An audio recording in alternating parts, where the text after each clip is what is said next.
Boa noite, irmãs. Boa noite, irmãos. Que a doce paz do Mestre Jesus nos envolva nesses instantes. No primeiro momento, agradecer profundamente a Deus a oportunidade de estarmos aqui numa casa espírita, quando nos são facultadas todas as condições necessárias para que a gente se aproxime um pouquinho mais de Jesus e afaste um pouquinho das correrias da nossa existência. Aproximando de Jesus para acolher do nosso Mestre as suas vibrações amorosas que tanto nos auxiliam, nos sustentam, nos iluminam e nos convida a caminhar na direção do bem e da luz. Comumente, a gente busca lembrar da pequena capacidade que a gente tem, assim pedimos a Jesus que seja Ele o coordenador dos estudos dessa noite. Os amigos do plano espiritual, que aqui já estão presentes, eles possam fazer uso da nossa palavra, nos incluindo em entendimentos mais profundos e superiores. O tema da noite para a nossa reflexão é aquela citação de uma parábola, que a fé transporta montanhas. Está no capítulo 19 do Evangelho segundo o Espiritismo e foi uma parábola citada no Evangelho de Marcos, no capítulo 5. Esse estudo da noite nos oferta a oportunidade de refletirmos sobre a comunicação inigualável de Jesus para com nós todos em humanidade. E refletindo sobre a estrutura das mensagens de Jesus, a gente vai encontrar que o nosso Mestre, quando da elaboração, da transmissão para nós, na humanidade, do seu Evangelho, ele utilizou um recurso de comunicação que nós chamamos de alegoria. Alegoria, que é um recurso didático, profundamente didático, literário, em que a gente utiliza as figuras de linguagem. A alegoria é nada mais, nada menos do que uma comunicação que se baseia em um recurso para transmitir uma ideia utilizando um recurso de demonstração de algo material concreto, daquilo que nós conseguimos alcançar. Para que, através dessa alegoria trazida, a gente consiga ter a capacidade de criar no nosso imaginário as figuras que vão nos auxiliar ao entendimento da mensagem. Então, é o recurso mais sublime que Jesus utilizou no seu Evangelho. Por quê?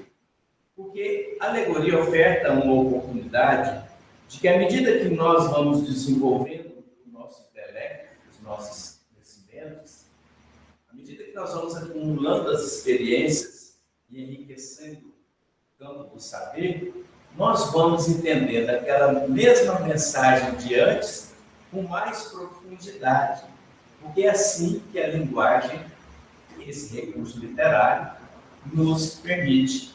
Por isso, a gente arrisca a asseverar que daqui milhares e milhares de anos nós ainda estaremos estudando as parábolas de Jesus e cada vez compreendendo-as com mais profundidade. A gente percebe isso em todo o conteúdo do Evangelho de Jesus. Ele utiliza esses recursos de criar a figura para que a gente pudesse compreender. E a gente percebe isso no dia a dia. Quantas das vezes a gente pega o Evangelho e lê um trecho qualquer do Evangelho de Jesus e a gente fala assim para nós mesmos ou para outras pessoas: nossa, parece que eu nunca tinha lido esse texto. Já aconteceu com vocês? São duas razões. A primeira é que a gente lê de forma en passant, em vez de estudar. certo? De passagem, a gente faz a leitura e nem sempre praticamos aquilo que nós estudamos. Aí a gente esquece. Mas o outro ângulo é o ângulo da capacidade que tem na estrutura do Evangelho de ir nos levando a cada passo de evolução intelectual e moral a uma nova compreensão. E os horizontes vão se abrindo, se abrindo. Outro recurso admirável de Jesus, que nós hoje utilizamos muito, é a utilização da imagem e do som para poder completar a condição pedagógica para que o aprendiz assimile com mais facilidade a mensagem, para que ele possa ter mais facilidade de entendimento. Vocês sabiam que Jesus utilizou o data show para nos trazer os ensinamentos do Evangelho de Jesus? Aí as pessoas, quando eu afirmo assim, as pessoas olham para mim e falam: esse palestrante aí é meio maluco, porque data show, isso é uma tecnologia recente, né, inventada pela humanidade. Usou sim, Jesus usou o data show. Não esse data show, matéria eletrônica agora. Ele usou o data show da natureza. Que é um recurso pedagógico, para completar e dar condições a nós, ainda naquela época e até hoje, porque ainda somos espíritos muito despreparados, muito crianças espirituais. Não passamos, muitas das vezes, a capacidade de criar no nosso imaginário as paisagens necessárias para a gente compor a mensagem, nos trazendo conhecimento. Então, Jesus utilizou o data show. Vocês se lembram quando Jesus quis mostrar para nós, humanidade, que é no momento das tormentas que a gente deve utilizar a calma, a paciência e a compreensão? Quando Jesus quis nos trazer essa mensagem, chamou os discípulos e levou-os para o alto mar da Galileia, no momento em que Jesus já sabia que iria ter uma tormenta por lá. E ali, na hora da tormenta, Jesus disse a todos: calma, o Filho do Pai. Jesus, quando quis nos mostrar que, em razão da nossa ignorância, os males nascem, em primeiro lugar, com muito mais força do que a parte da bondade, Jesus levou os discípulos lá na planície de Genesar e mostrou aqueles campos de plantação de trigo, quando ele fala: olhai. Né? Então ele mostra para nós o tempo todo, ele utiliza esse recurso. Quando ele percebeu que os discípulos estavam meio inseguros em seguir o mestre, deixar as riquezas materiais ou os interesses materiais para seguir o mestre, ele percebendo, ele disse àqueles que duvidavam: como é que Filipe falou para Simão Pedro, como é que nós vamos viver, Pedro? De que nós vamos comer, né? Seguindo o mestre? Jesus então mostra, através do seu data show da natureza, olhar os pássaros, olha os lírios. E assim Jesus foi, em todos os momentos, utilizando todos os recursos pedagógicos da maior excelência para poder trazer a nós as mensagens que hoje, graças ao bom Deus, a Jesus e os Espíritos superiores, podemos ter um pouquinho mais de compreensão. Mas teremos que continuar esse esforço de aprendizado. Agora está conosco, porque ele já nos deixou.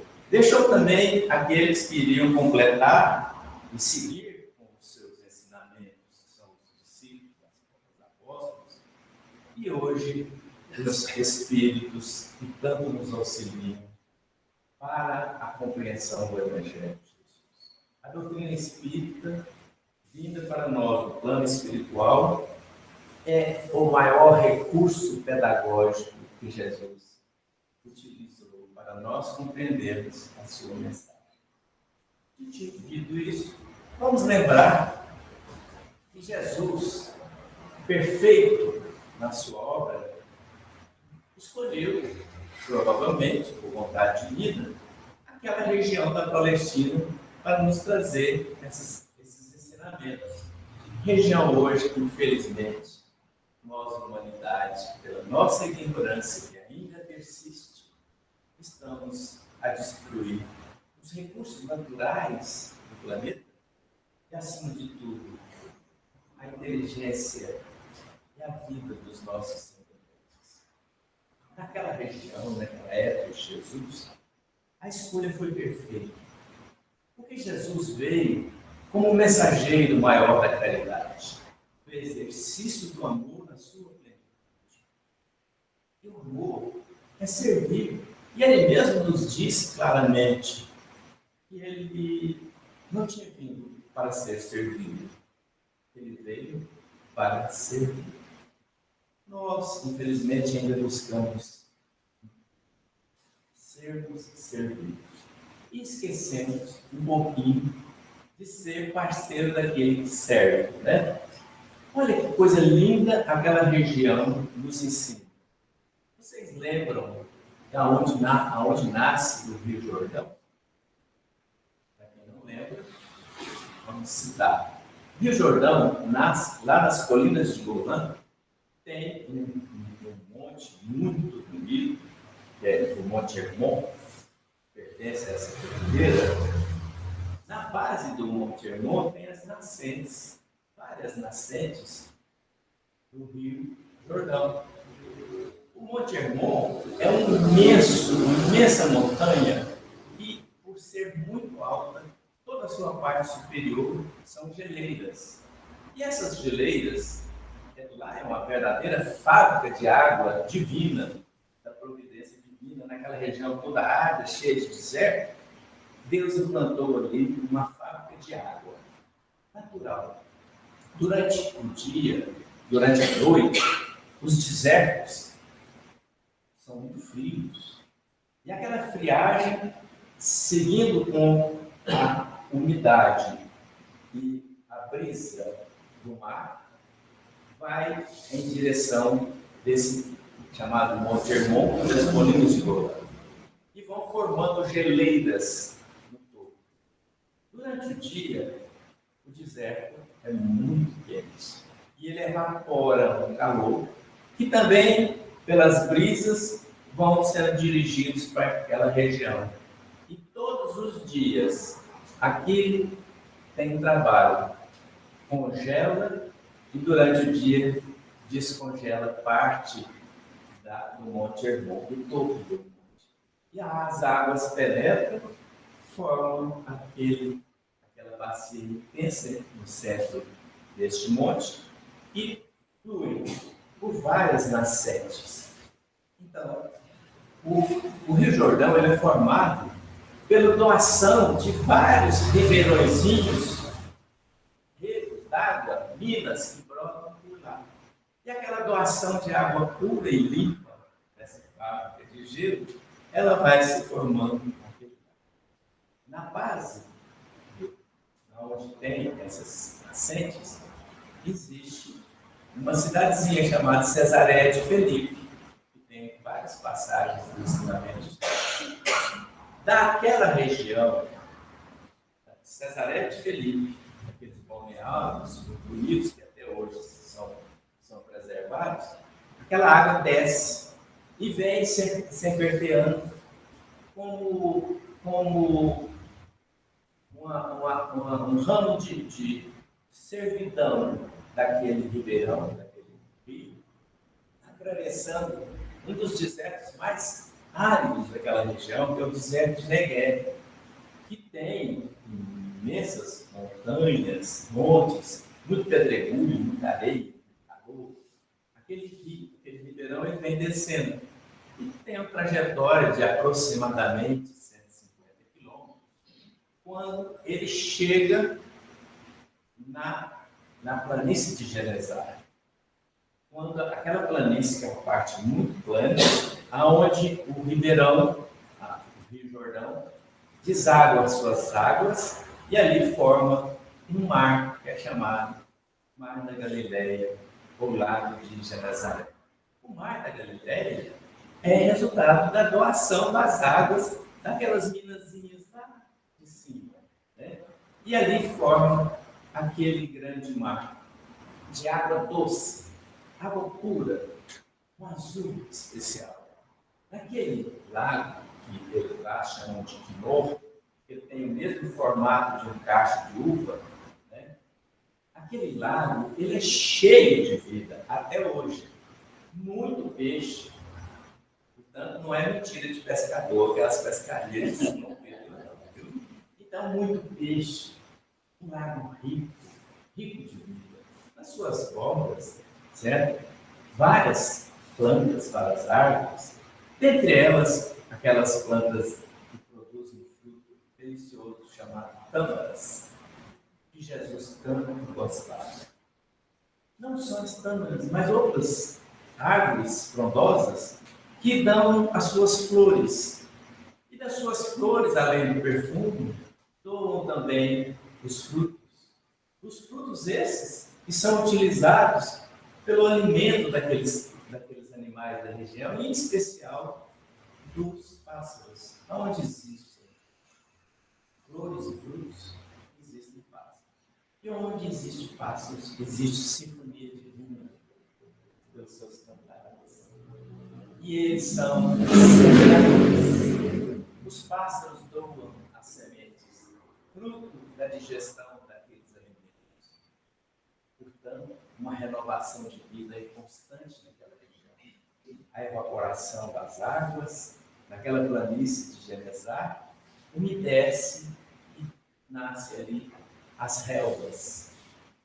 Verdinho das relvas, aonde os pastores criaram e criam até hoje as suas ovelhas. E as ovelhas doam os seus leite. Então, nós vamos verificar que ali na região do Mar da Galileia existe uma produção de vida, vida e abundância. A seguir, lá na ponta final do lago, volta a ser o Rio Jordão, que vai percorrer cerca de 100 quilômetros na direção, passando próximo de Jerusalém. Nessa direção, ele vai atravessar um outro deserto, certo? Que é chamado Deserto de Judá. Próximo de Jerusalém, existe uma região muito árida e com muitas montanhas. Só que essas montanhas não têm gelo. São montanhas em que o deserto é muito, muito forte lá. Naquela região, o Rio Jordão, que vem doando cheio de peixes e de vida, ele despeja as suas águas, ele doa as suas águas para outro fenômeno natural, que é uma verdadeira fossa, que é o Mar Morto. O Mar Morto recebe as águas puras e doces do Rio Jordão, e por ser ele uma depressão na planície terrena, que está a 440 metros abaixo da linha do mar Mediterrâneo, é como se fosse uma fossa. E as águas do Jordão entram naquela grande fossa. Por ela estar num plano de inferioridade muito grande, as águas não são doadas a seguir. Morre ali as águas do Rio Jordão. O processo é interessante, porque a evaporação é tão grande que há uma salinização.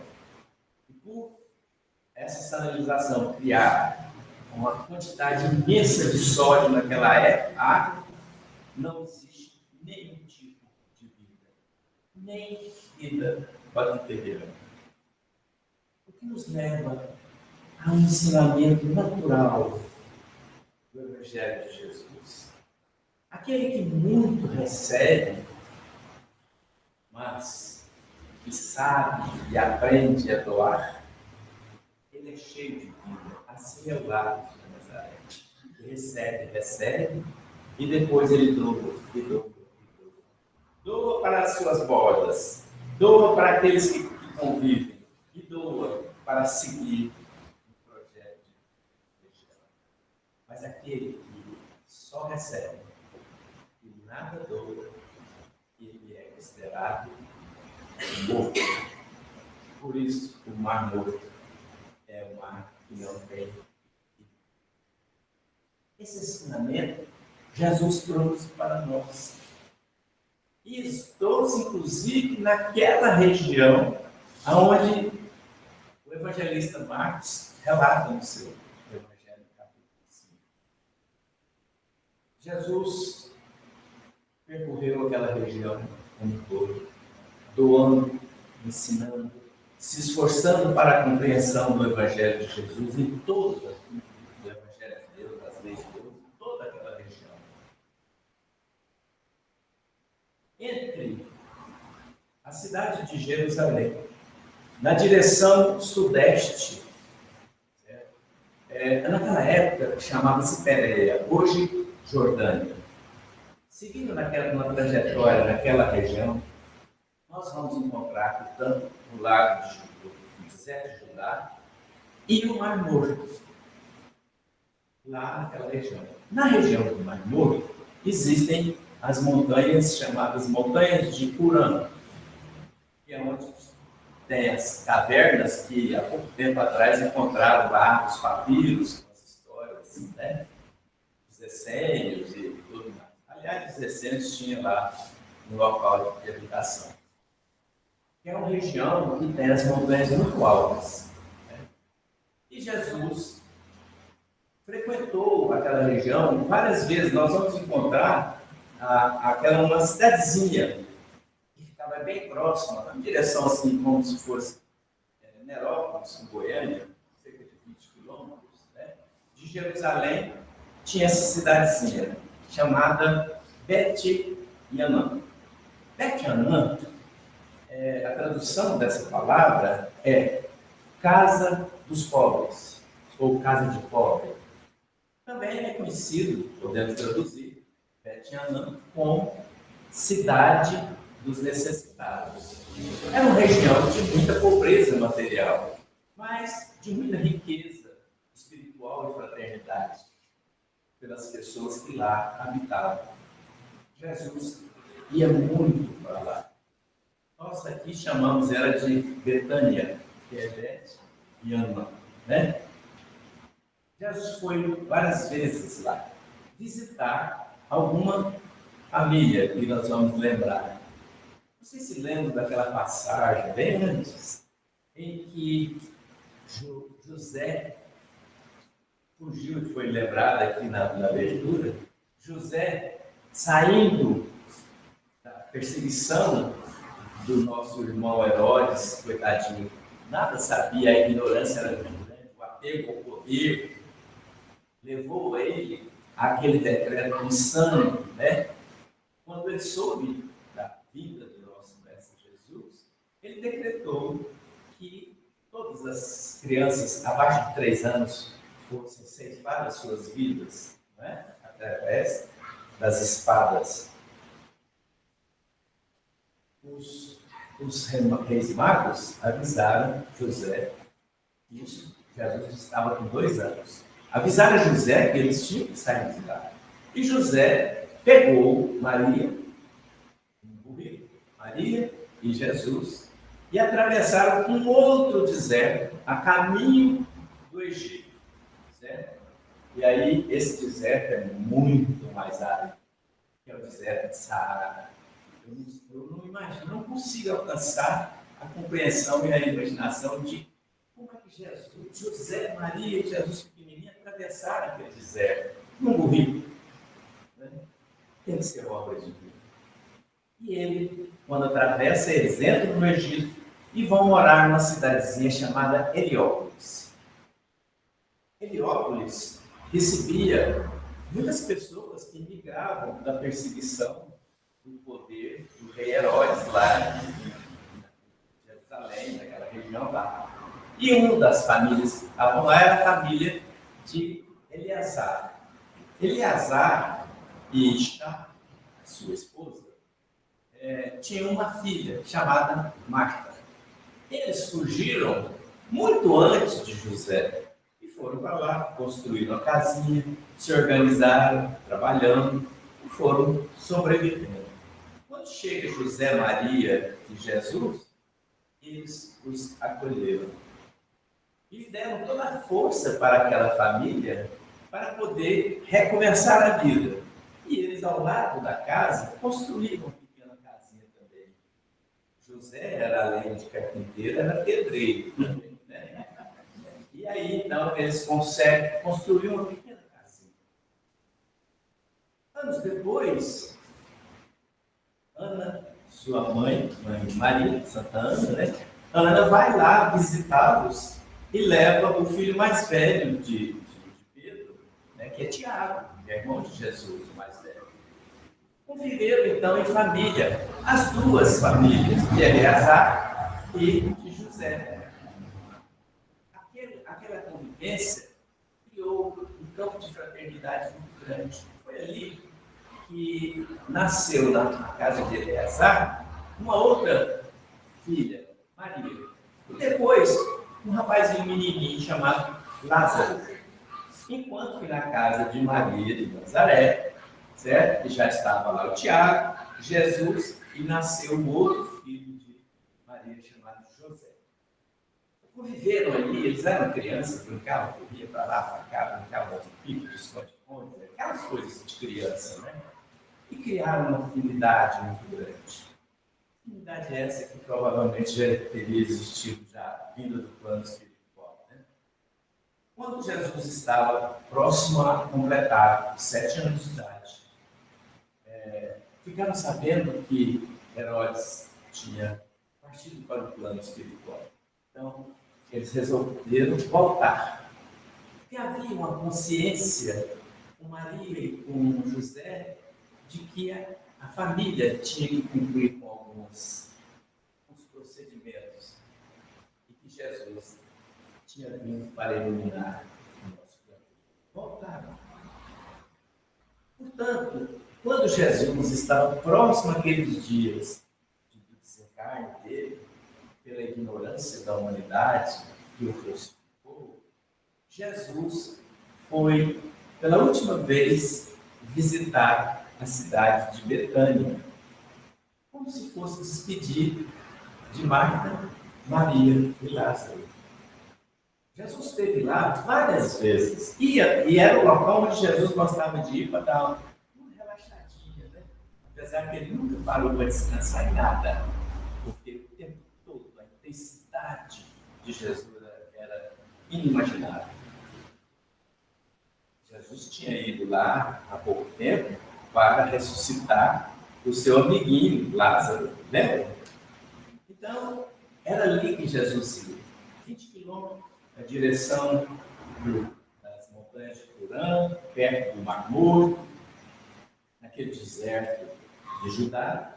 E ali, então, Jesus traz para nós uma das mais belas orientações e uma demonstração do quanto nós devemos estudar o Evangelho de Jesus, buscando a percepção e o entendimento da alegoria das suas palavras.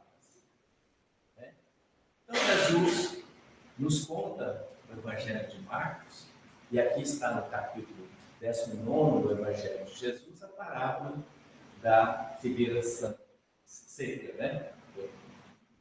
A parábola da figueira seca, nós vamos verificar que foi assim. Jesus já sabia que ia ser crucificado. E então quis despedir de Marta, era mais próxima de Jesus, e as duas outras crianças. Chama os discípulos para seguir com ele dessa vez. Lá perto da cidade de Betânia, já descendo para o mar, entre os vales das montanhas, cheias de pedra e areia, existia uma colônia de cancerianos, aquela colônia de leprosos, aonde aqueles que portavam aquela enfermidade eram excluídos de uma forma tão insana da sociedade. Aqui em Goiânia,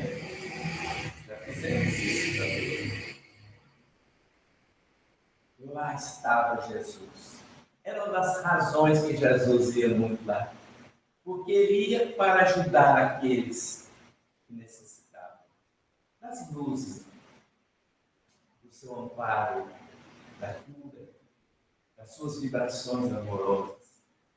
Naquele dia, Jesus com os discípulos fizeram a visita à casa de Marta. E a gente não sabe qual a razão, mas deve ter sido para dar ensinamentos e praticar a caridade. Jesus chama os discípulos para ir lá para aquela região do Vale dos Excluídos, dos nossos irmãos da Europa. E lá vai Jesus. No meio do caminho, nos conta a parábola. Jesus manifestou para os seus companheiros que ele sentiu fome. E procurou, viu lá que tinha uma figueira lá na frente. E Jesus sabia que não era época de fruta. Não era época de fruta. E ele então chama os discípulos para ir lá comer fruta. Aí a gente começa a pensar, olha, mas coisa estranha. Um espírito tão iluminado desse, buscar fruta no momento que não é o momento da produção da fruta. Então Jesus chega lá e conta a parábola. E Jesus, vendo que não tinha frutas, disse à figueira: do teu fruto a humanidade não irá se alimentar. Jesus não estava desejando nada, ele estava fazendo apenas uma marca, uma referência do acontecimento. Né? É óbvio que Jesus, que a humanidade não iria alimentar da onde não sai fruto. Mas o que Jesus estava mostrando para nós é algo muito mais importante. E ele então disse: do teu fruto, a humanidade não irá se alimentar. E chama os discípulos a seguir viagem. Seguem a sua viagem. No dia seguinte, depois de ter cumprido o que foi lá fazer, Jesus volta com seus discípulos. Simão Pedro vai lá e depara com aquela figueira que estava seca. Estava secando. E aí ele então conta, aqui no Evangelho, que Jesus amaldiçoou a figueira, né? E a figueira morreu.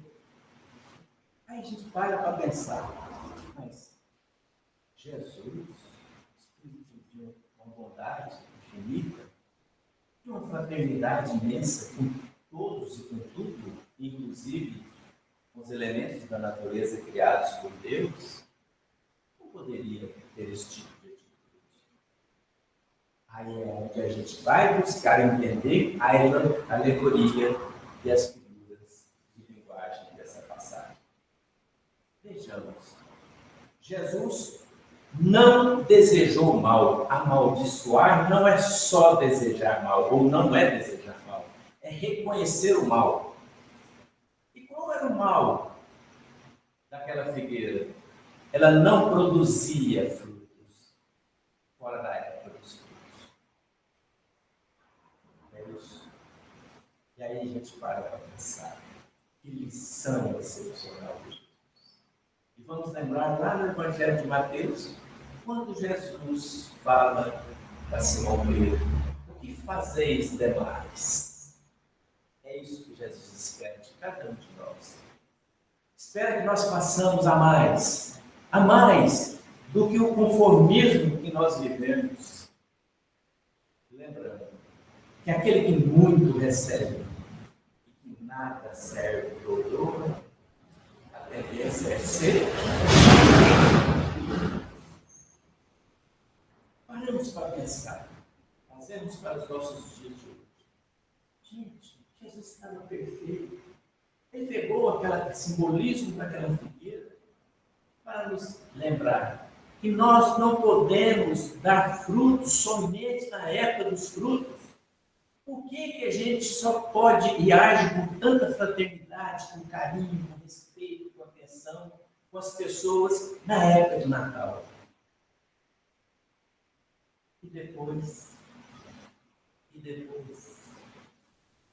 Será que nós precisamos esperar o Dia das Mães chegar para a gente reconhecer a beleza do papel, daquele ser que nos acolheu, nos protegeu, nos orientou com todas as dificuldades, mas cumpriu com o papel de excelência. Por que só no Dia das Mães a gente tem que dizer para nossas mãezinhas? Questionamos. Aí alguns podem falar, não, a minha mãe já desencarnou. Mas por que não dizer a ela? Eu te amo, minha mãe. Obrigado. Por que só no Dia das Crianças que nós vamos lembrar das criancinhas e fazemos aquelas festas, a alegria nas nossas casas religiosas e em todos os ambientes, e levamos algumas coisinhas lá no vale ou na casa dos excluídos da sociedade, chamada Abrigo das Crianças? Por que só na época do dia do casamento, festa do casamento, que a gente vai lembrar de fazer festa com as nossas esposas, os nossos maridos?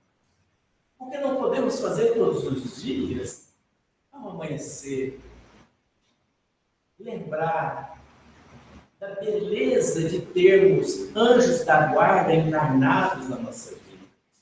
Eu tenho. E reconheço, né, Bela? De vez em quando.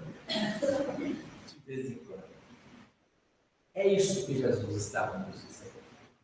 Nós precisamos praticar a caridade e a fraternidade de forma intensa, todos os momentos da nossa vida, tendo recursos ou não tendo recursos materiais, sendo época de safra para nós ou não.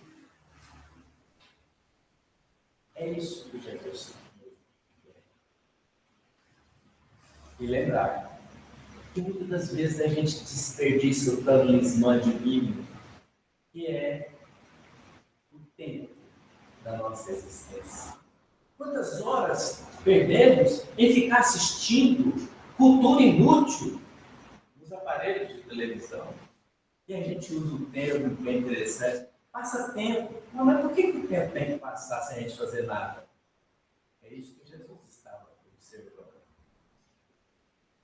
Entretenimento. Por que eu tenho que entreter com coisas inúteis, sendo que a caridade nos traz, além de entretenimento, prazer? A gente sente o cheiro da caridade quando estamos praticando. Aí Jesus veio dizer: e fazeres demais? Hoje nós nos tornamos seres angustiados. É tanta angústia que toda hora a gente pega o aparelho celular para olhar o celular. Olhar para quê? Tadinho dos jovens. Quantos jovens não conseguem ficar a uma distância de meio metro do celular? Porque toda hora tem que virar e dar uma olhadinha. É isso que Jesus está nos dizendo. Cuidado. Não deixem que roubem de você o precioso tempo do trabalho, da fraternidade, do respeito, da caridade, de servir sempre e a todo instante. Mas para isso, tem a dificuldade. Ainda temos montanhas dentro de nós que nos impedem de sermos fraternos e caridosos. E são essas montanhas que Jesus estava dizendo. Conta na mesma mensagem. E Simão Pedro fala que Jesus tinha amaldiçoado. Jesus não esclarece. Deixa para nós entendermos o futuro. Mas aí ele vem e diz: se a gente tiver fé, mas não é aquela fé que a gente vacila, não, que a gente hesita, né? Aí eu acredito, mas tem fé, né? Não é essa fé. Se tiver fé absoluta, aí ele diz que a gente pode dizer à montanha: saia daqui e joga a montanha no mar. Será que nós estamos prontos de fazer isso? Só com a nossa fé? Evidentemente que não. Jesus sabia disso. Somente com a providência divina, isso aí já é obra de Deus, porque se aquela montanha está lá, naquele local, é porque Deus, pela sua operação na providência, criou as condições para que ela lá estivesse. Talvez num movimento de placas tectônicas ou de um tsunami que empurrou a terra e a montanha cresceu por ali, etc. Mas isso é obra divina. A nós compete trabalhar com as montanhas que estão dentro de nós, mas para retirar essas montanhas. A indiferença, o desrespeito. Nós precisamos ter coragem. E muita coragem. E por isso Jesus utiliza a outra figura de estilo de linguagem, que é as montanhas. Porque ali é muito grande. E montanha, elas estão enraizadas. Mas se nós tivermos fé, a gente vai retirar essas montanhas da falta de amor que estamos cultivando dentro de nós. Retirarmos as montanhas e jogar à distância ao mar. Mas Jesus fecha essa linguagem, esse ensinamento, dizendo para nós: tudo o que pedistes, com fé, profunda fé, sem hesitação, acontecerá. Por isso, ele nos traz essa imagem tão grande da fé. E é interessante porque a montanha dá mesmo uma imagem grande, não é? Tem gente que passa a vida querendo criar montanhas de dinheiro no banco. Mas, na verdade, criam montanhas de problemas. Montanhas é aquilo que nos dá sentido de ser muito grande. Então, nós temos que reconhecer que os nossos vícios morais, as nossas fraquezas, são muito grandes, estão enraizadas. Por isso eu tenho que ter um esforço sobre-humano. E aí a fé, no sentido mais amplo e puro, vai nos dar entendimento.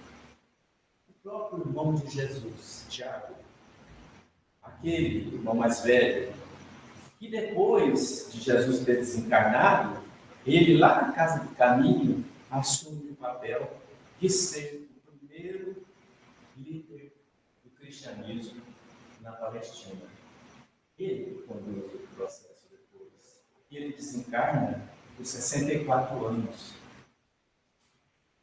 Tiago nos diz o seguinte, dentro do ensinamento de Santo Agostinho, ele nos fala que a origem da razão é a mesma luz que provém do mesmo Deus, da luz da fé.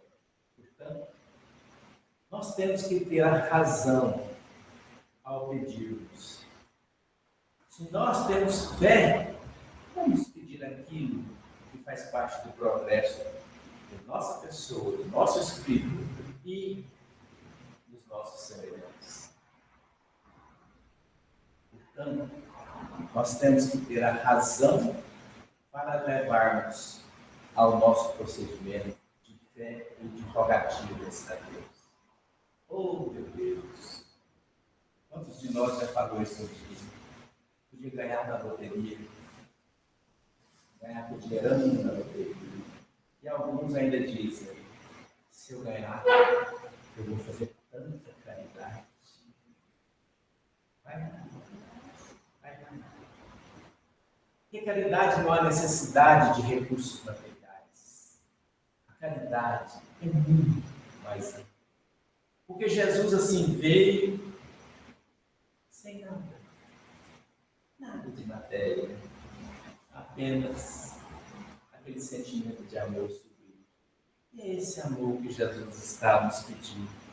Para que a gente possa não cometer os erros que já cometemos no passado e não entrarmos nesse caminho da vida